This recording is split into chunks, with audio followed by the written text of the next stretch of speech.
Welcome to my new series where I give my thoughts on various topics in a longer form, less scripted and edited kind of way. I asked people if they wanted a blame game or my thoughts on Breaking Point, and most people said the latter, so I'll give you guys what you want. Breaking Point is a feature-length documentary done by Damien Estrada and the One Up crew, and it follows Team Liquid's collapse during the summer split of season 6. So if you haven't seen it, go check out the trailers. I'll link them in the description below along with the movie. And the more you see, obviously, the better you're able to understand what I'm talking about. So before I get into the nitty gritty, one of the big things I saw from people online was that a lot of them were kind of questioning what was the point of this movie. It definitely doesn't give you a lot to feel good about. And I think some people might think it's just being done to be dramatic and capitalize on that.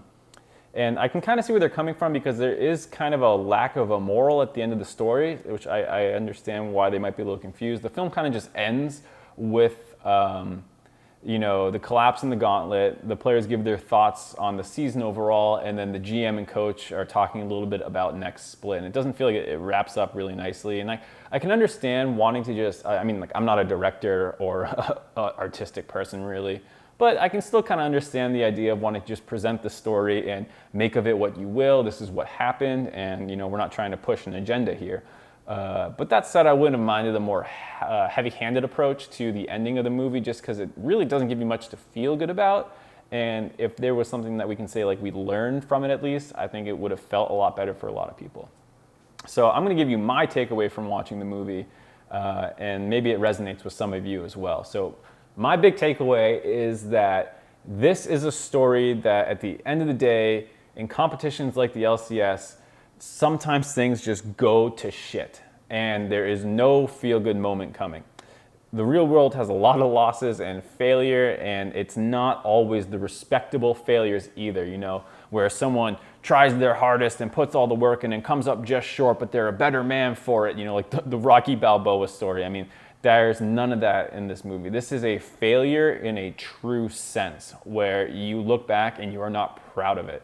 This is a story where people's shortcomings overwhelm their situation. And these types of things are usually only witnessed by the people involved. And this is a story that people would rarely ever tell, and we get to see it firsthand, which I think there's some intrinsic value in just knowing the truth of a situation.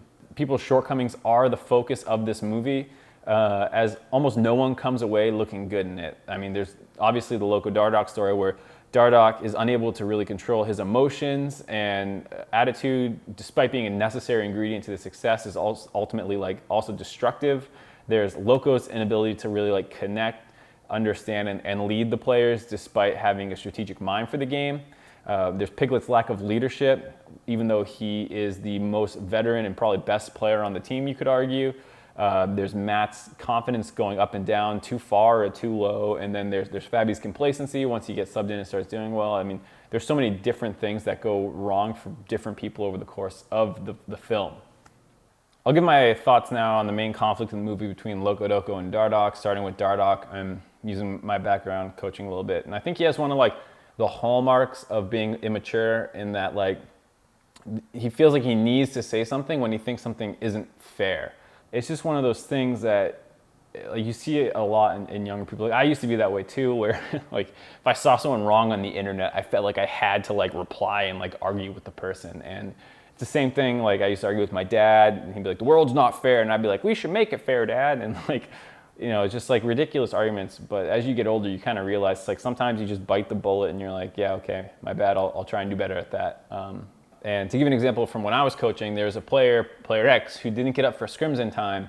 And I got in an argument with him a little bit hey, you're late for scrims, you're going to be groggy, they're going to start late now, and this kind of stuff. And the first thing out of his mouth was not my bad, I'm late, but player Y did it a couple of days ago, and you didn't get in a big argument with him. And it's the thing where you're not wrong when you say that, but it instantly makes it pretty relatively unproductive, where instead of just internalizing and trying to fix yourself, it's like you're trying to point blame at everyone else, and you externalize the problem. And there's definitely a time and a place to address problems that are with the team.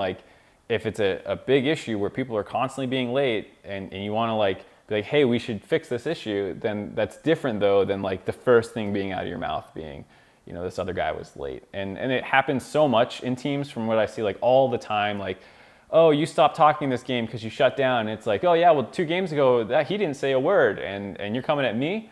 It's like there's that attitude so often by pro players, and it's just, I think it's one of the things that really inhibits growth, because like I said, they're not wrong to bring these other instances up, but they just do it at times where it's like moving the problems off of them. It feels like it often just derails conversations, and it's really hard to get back on track afterwards, because even if everyone ends up afterwards being like, yeah, my bad, fine, you're right, it's rarely ever actually fine.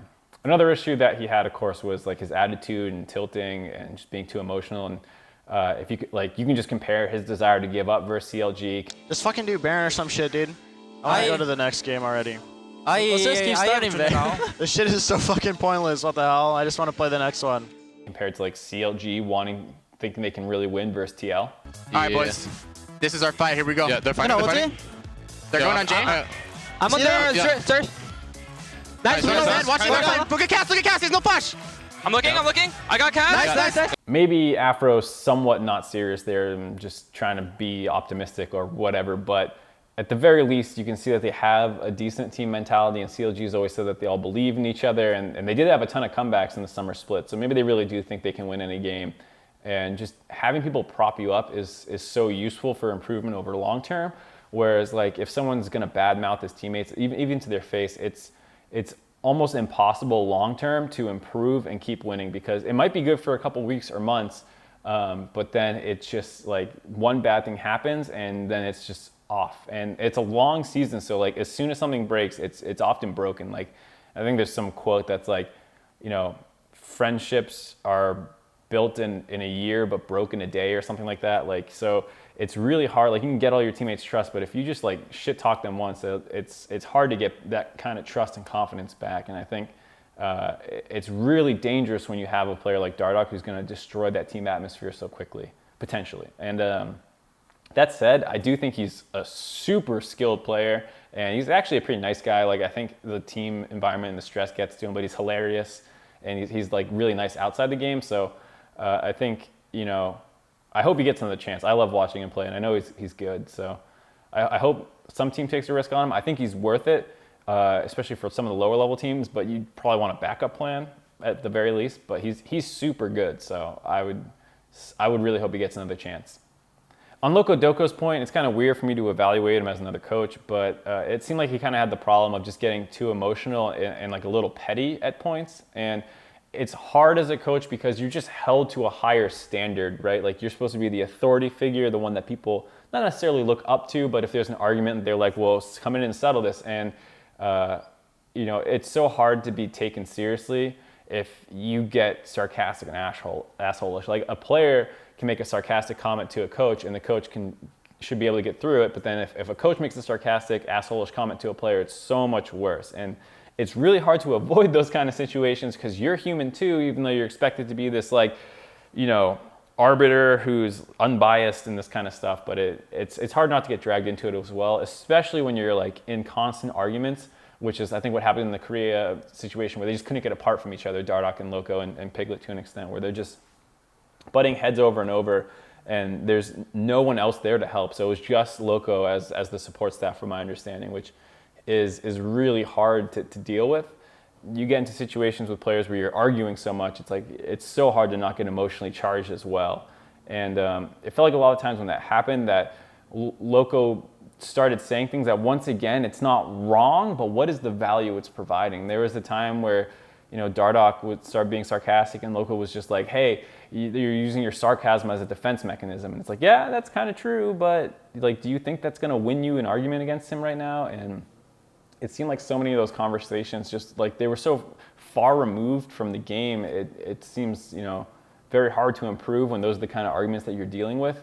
I'm sure, obviously this movie focused on more of the argumentative side than the in-game side, so there were probably plenty of productive meetings, but I'm just saying that having to have those kinds of arguments is so hard to work through, because those can happen, in the morning block, and then how are you supposed to have a night block after something like that, and it can just derail a whole day or week. It's a very different situation than pulling him into a one-on-one and being like, hey, you know, I understand, like, sometimes you don't think I'm right in what I'm saying, but like, if you start getting sarcastic and defensive, it pulls me into like a bad state too. And like, I'm not trying to tilt you, I'm trying to improve. Like, you have to try and connect on that level. And it seemed like Loco struggled to do that with more than just Dardoch on the team. It is a little bit of an unwinnable situation for Loco though sometimes, because it can feel like you need to respond to them, and then you get pulled into this feudal battle. But if you walk away, then you're kind of letting them win in a sense, and it's a very hard spot to be in,